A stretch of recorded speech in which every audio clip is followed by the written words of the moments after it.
En los inicios de los años 1900 las navieras Cunard y White Star habían destacado bastante en sacar buques gigantes, sobre todo White Star Line con la salida de sus barcos clase Olympic que habrían dejado atrás a otras navieras como las de Alemania y Francia.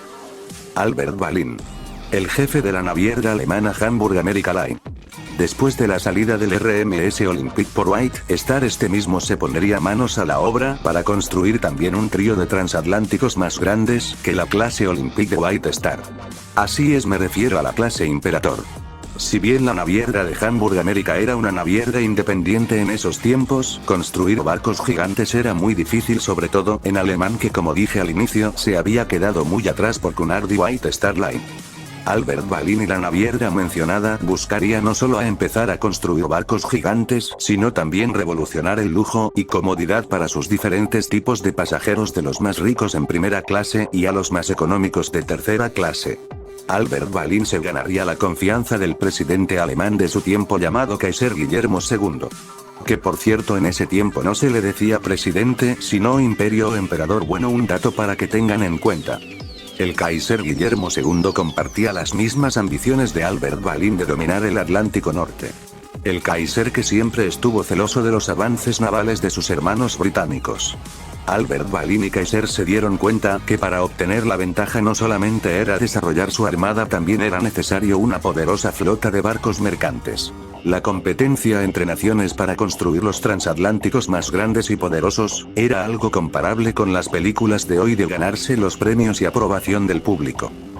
Si bien la velocidad también era prioridad para los transatlánticos, Albert Balin se iría más para competir por el tamaño, ya que el tamaño sí importa.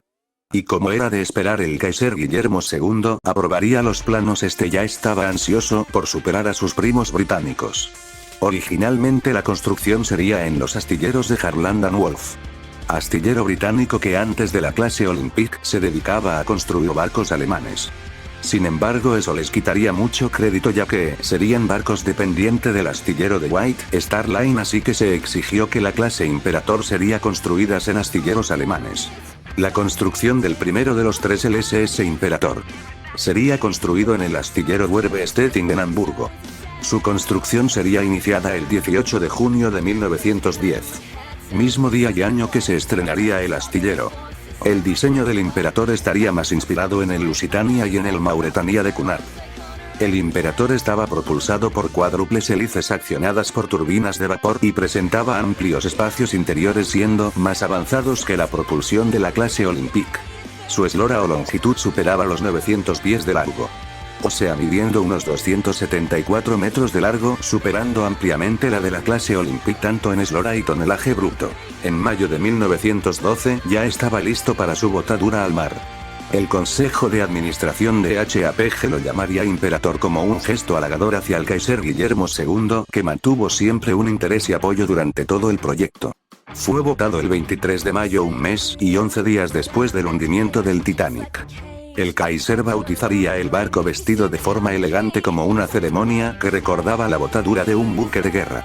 Pero el evento pasó por un pequeño problema justo después que el Kaiser Guillermo II se reuniera con Albert Balin en su plataforma privada. Una tabla de madera de la parte de proa del barco, mal colocada, se rompió cayendo a solo unos pocos metros del Kaiser, que logró saltar justo a tiempo antes de que le cayera encima. Nadie logró darse cuenta de esto, así que continuó la ceremonia, dejando de lado lo que pasó hace un momento. Cuando se deslizó hacia el agua, dieron la orden de soltar sus anclas, pero de nuevo pasó otro inconveniente. El extremo interior de la cadena del ancla no había sido asegurado, así que, cuando su ancla fue botada, toda la cadena se fue hasta lo profundo del puerto del astillero de Hamburgo.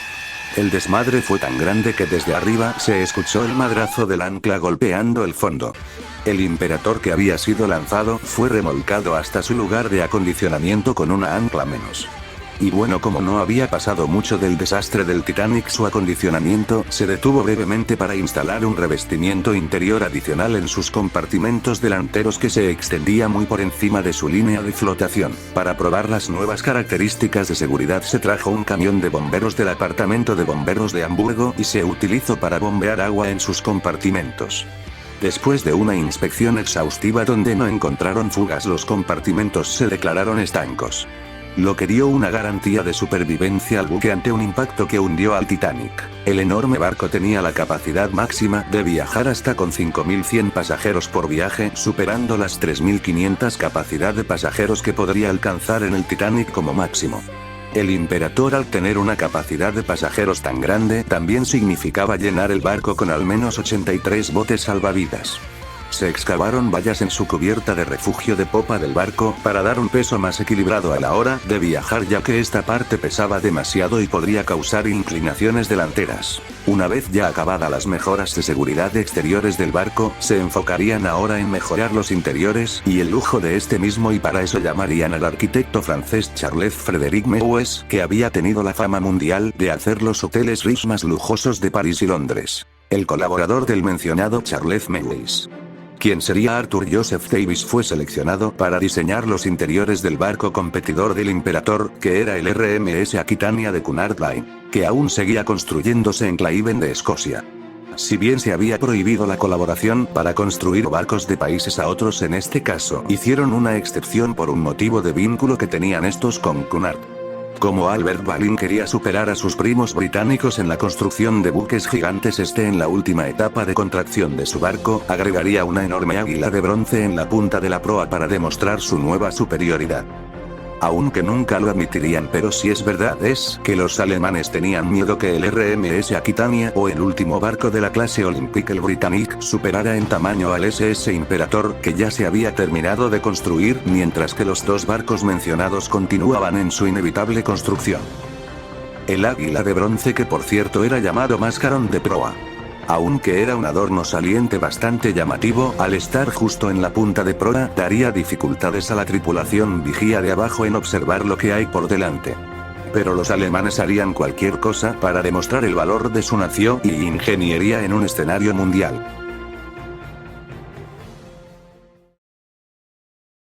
El Imperator empezó sus pruebas de navegación en el océano en mayo de 1913. Ya que para el que no lo sabe, antes que un barco inicie su viaje inaugural, debe ponerse a prueba en navegación en el océano, donde el Titanic las tuvo en marzo de 1912. Bueno, volviendo al tema, el Imperator en sus pruebas de mar encalló mucho por sus problemas de ingeniería, como un centro de gravedad elevado que le daba una inestabilidad enorme al barco y algunos incendios menores. Se enviaron remolcadores adicionales para liberarlo, ya que las mareas altas del río le daba problemas.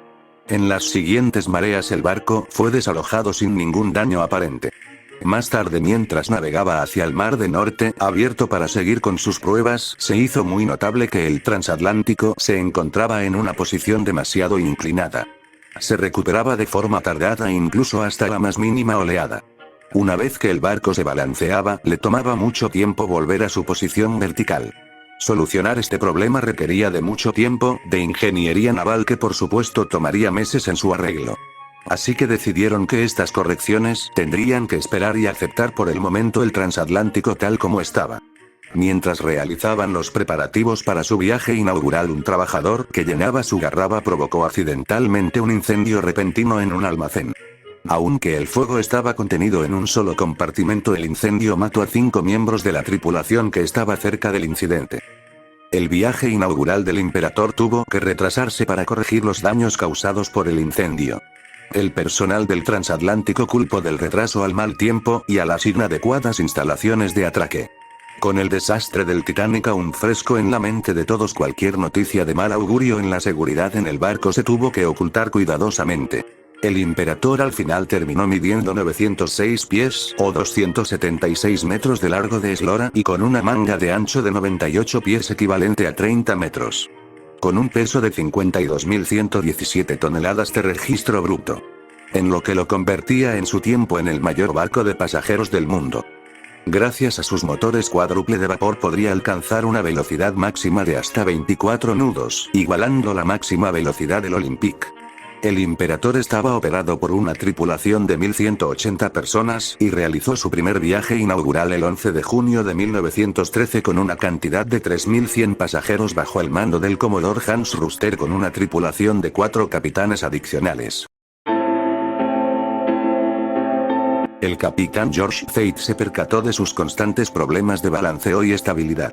Él y los demás prácticos de puerto, que lo guiaron al buque en los muelles de Ubukon, le darían el chistoso apodo del Imperador. Pero en su viaje inaugural sus pasajeros no parecieron darle mucha atención a su balanceo. Cuando el barco llegó a Nueva York todos se entusiasmaron por su tamaño y sus avanzadas comodidades. El Imperador fue el primer barco que en su viaje inaugural llegó a Nueva York después de la tragedia del Titanic. Y parecía que el público y la prensa estaba ansiosa de celebrar este nuevo transatlántico. Sin embargo, en sus siguientes viajes los pasajeros empezaron a quejarse de su persistente balanceo de escora. Casi no hay fotos de esa época que lo muestren navegando en equilibrio. A pesar de las quejas, el Imperador era un barco muy seguro y rentable, ya que transportaba muchos pasajeros por el Atlántico en un solo viaje que cualquier otro barco. En su cuarto viaje transportó la asombrosa cantidad de 4.900 a 5.000 pasajeros. Fueron tantos que los oficiales de Hoboken solicitaron que sus 1.800 pasajeros de tercera clase permanecieran a bordo en sus habitaciones una noche más. A las 4 de la mañana del día siguiente, mientras el barco seguía recargándose de carbón, se activó una alarma en el panel de control de incendios del puente, lo que indicaba que había humos en los almacenes de estribor. El oficial de guardia cerró inmediatamente el compartimento y ordenó que se canalizara el vapor de la sala de calderas para sofocar el cuarto para controlar el posible incendio. Se ordenaron a los camareros que evacuaran a los pasajeros de tercera clase, ya que eran los más cercanos al lugar de los hechos. El pánico se expandió entre los pasajeros mientras llegaban los bomberos de Hoboken para controlaban el incendio. Uno de estos bomberos murió asfixiado por el humo del compartimento en llamas. Aunque el incendio fue difícil de controlar, al igual que en el incendio de la vez pasada, el sistema anti-incendios del Imperador demostró ser muy eficiente.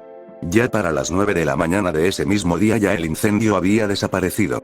Los bomberos de Hoboken llenarían el compartimento con 35 pies de agua, lo que provocó que el inestable Imperador quedara con una escora aún más inclinada y preocupante a simple vista.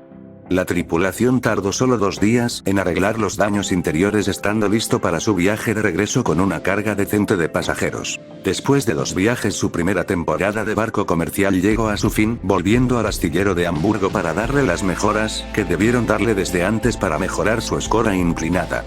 Se eliminaron 3 metros de alto de cada una de sus 3 chimeneas, y en una sala de carga en el extremo de popa de su cubierta de paseo fue reemplazada por una cafetería con una galería al aire libre con muebles ligeros y elegantes. Algunos de sus paneles más pesados fueron reemplazados por láminas ignífugas más ligeras y muchos de sus muebles fueron reemplazados por piezas de mimbre más livianas.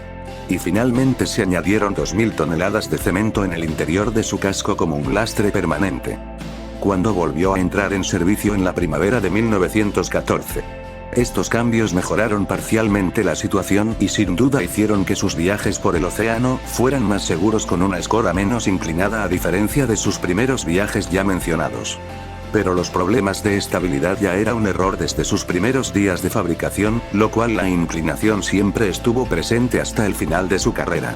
Durante sus primeros viajes en 1914, se encontró con una gran tormenta en medio del Atlántico Norte, enfrentando enormes vientos de hasta 144 km por hora. Su capitán apenas podría ver su proa a través de los fuertes vientos y olas. Cuando la tormenta terminó hasta la madrugada del día siguiente, 4 de sus botes salvavidas habían sido arrancados y tragados por las fuertes olas de la tormenta. Pero lo peor de todo es que las enormes alas de su águila de bronce habían sido arrancadas por las fuertes olas de la tormenta. Su ala izquierda había sido tragada por las fuertes oleadas, mientras que su ala derecha quedó atorada en el ancla de estribor. Los restos del águila fueron retirados del barco. Cuando el Imperador regresó a su país, Alemania, lamentablemente el águila no fue reparada o recompuesta. El 14 de mayo de 1914, su hermano gemelo y el segundo de su clase, el SS Veterland, más grande que el Imperador, entraría en servicio en ese mismo año, mientras que el tercero y último de su clase, el SS Bismarck, sería lanzado al mar el 20 de junio de 1914.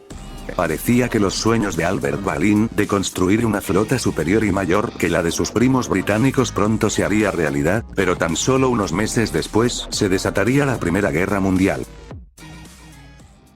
El Kaiser Guillermo II sabía que una guerra entre el Imperio Alemán y Reino Unido sería un desastre para ambas naciones. En febrero de 1912 los alemanes y británicos se unieron en un acuerdo de armamento para cancelar conflictos entre ellos, lo cual lo pueden investigar como Misión Haldane. El Kaiser quería una promesa de que Reino Unido permaneciera neutral y que no se aliara con un país que iniciara una guerra contra Alemania.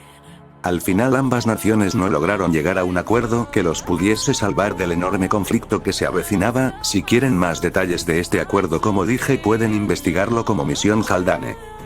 Cuando la Primera Guerra Mundial estalló en 1914, el SS Imperator no logró ser adaptado para la guerra por sus fallas. El buque permaneció inactivo y abandonado en casi todo el conflicto.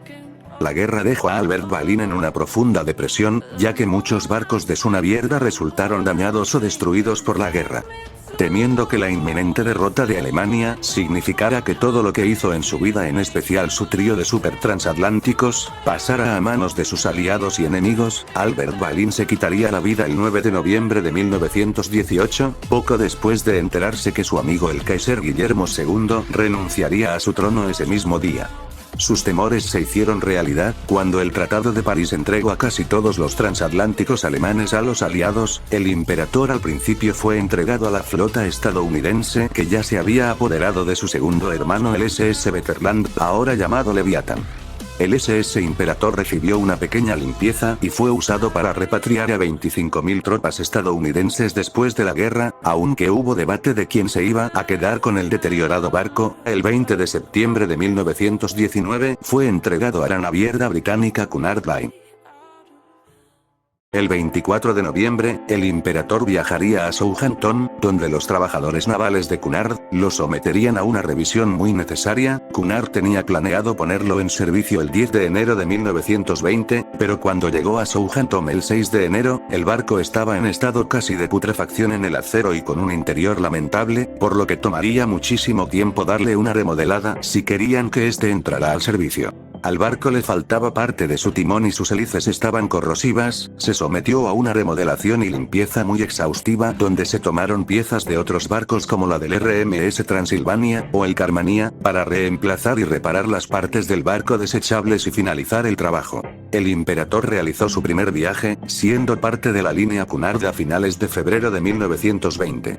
En su viaje de regreso el agua de mar empezó a llenar sus eyectores de cenizas durante una fuerte tormenta, lo que provocó que desarrollara una escorra alarmante. La inundación apagó varias de sus calderas, por lo que su velocidad se redujo, lo que causó miedo y pánico entre todos los pasajeros, algunos creyendo que el buque se estaba hundiendo. Sus ingenieros, que todavía aún no estaban familiarizados con el barco alemán, tuvieron que abrir las bombas de agua para que ésta bombeara el agua desde arriba. La situación pronto se controló, y el barco llegó sano y salvo a Southampton.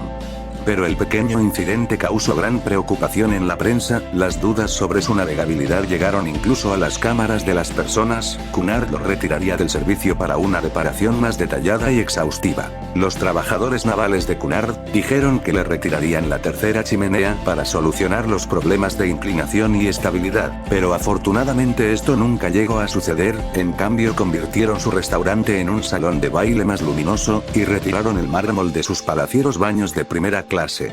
Se añadieron 1000 toneladas adicionales de arrabio a su foso como lastre permanente, pero su estabilidad siguió siendo un problema. Esta reparación y reforma le darían al Imperator un nuevo nombre. Ahora se llamaría el RMS Berengaria, en honor a la reina Berengaria de Navarra, que por cierto esta sería la primera vez que Cunard le pondría el nombre de una persona a un barco, antes del Queen Mary y el Queen Elizabeth, pero eso ya es otro tema y otra historia. El Berengaria era ahora un verdadero barco británico, listo para prosperar en los años 20s. El Berengaria se uniría al Mauretania y al Aquitania para completar su trío nuevo de transatlánticos mercantes. A pesar de su herencia alemana, al ser el buque más grande de la flota, el RMS Berengaria se convirtió en el barco insignia de la compañía por más de 10 a 15 años. El señor Henry Arthur Rostron, el conocido capitán del RMS Carpathia, que junto a su tripulación salvó a los sobrevivientes del Titanic, tomaría el mando del Berengaria como capitán en julio de 1920. El Berengaria junto a otros barcos empezaría a funcionar por combustible líquido, habiendo un avance en la maquinaria de ese tiempo. El Berengaria sería un barco demasiado popular mayormente por ser conocido como un transatlántico de fiesta, teniendo una reputación alegre por sus bailes de disfraces, básicamente fue un barco donde se llevó la locura de los años 20s. En septiembre de 1925 las oficinas de Cunard, de Nueva York recibiría una carta anónima de que habían colocado una bomba a bordo del Berengaria. Los oficiales del barco serían informados de la situación, la tripulación empezó con una búsqueda agotadora por todo el barco sin alarmar a los pasajeros, la bomba detallada tenía una supuesta hora de detonación, pasaron un par de horas y la bomba, o algún objeto sospechoso jamás fue encontrado, antes que llegara la hora de que supuestamente iba a estallar, activaron la alarma de incendio y refugiaron a todos los pasajeros en los botes salvavidas en caso que la amenaza fuera cierta. Afortunadamente fue un engaño y pasó absolutamente nada, quedando el pequeño miedo como una falsa alarma. El Berengaria regresaría una vez a Southampton con normalidad y sin nadie herido o sospechoso de lo que pasó. Durante el resto de la década, el Berengaria resultó ser un barco algo rutinario, ya que siempre sus bandas musicales tocaban músicas en todos sus viajes, y sus pasajeros bailaban, hasta altas horas de la noche, pero hasta la década de 1930, la inevitable Gran Depresión dio un fuerte golpe a las navieras, entre ellas a Cunard y White Star, y como de costumbre entrarían en servicio barcos más grandes y modernos, haciendo que otros barcos como el Olympique, el Mauretania y el Berengaria, quedarán obsoletos ante estos, siendo vistos como buques del pasado. A medida que pasaban los años sus cables eléctricos empezaron a fallar, lo cual el barco tuvo varios incendios repentinos en sus viajes, ninguno de estos incendios fueron peligrosos, pero era difícil ocultarlo a sus pasajeros. En uno de sus viajes se declaró un incendio antes que los pasajeros se sentaran para cenar, el incendio fue lo suficientemente grave para que los pasajeros fueran llevados a sus puestos de botes salvavidas, pero el fuego se extinguió rápidamente, por lo que los pasajeros regresaron para cenar, pero el olor a quemado que dejó el incendio estuvo presente durante todo ese viaje. El RMS Majestic de White Star, anteriormente llamado SS Bismarck, también tuvo estos problemas de cableado eléctrico, mientras que el Leviatán, anteriormente llamado Betherland, tendría un arreglo en sus cables, evitando así estos problemas que habían afectado a sus dos barcos hermanos. Antes de llegar hasta el momento de su desguace, veamos unas fotos de sus interiores elegantes, cuando estaba en servicio como Imperator y Berengaria. Cabe aclarar que tanto primera y segunda clase son muy similares, y bueno, por desgracia no encontré imágenes de su tercera clase. Bueno, aprovecho esta pequeña pausa para darles las gracias a ustedes por el apoyo que he estado recibiendo. La verdad, me he sentido feliz de este pequeño inicio y lo que he crecido. Si has llegado hasta esta parte, muchas gracias, y te invito a ver mis otros vídeos, que son iguales de buenos que este, y que comentes tu opinión acerca de esto.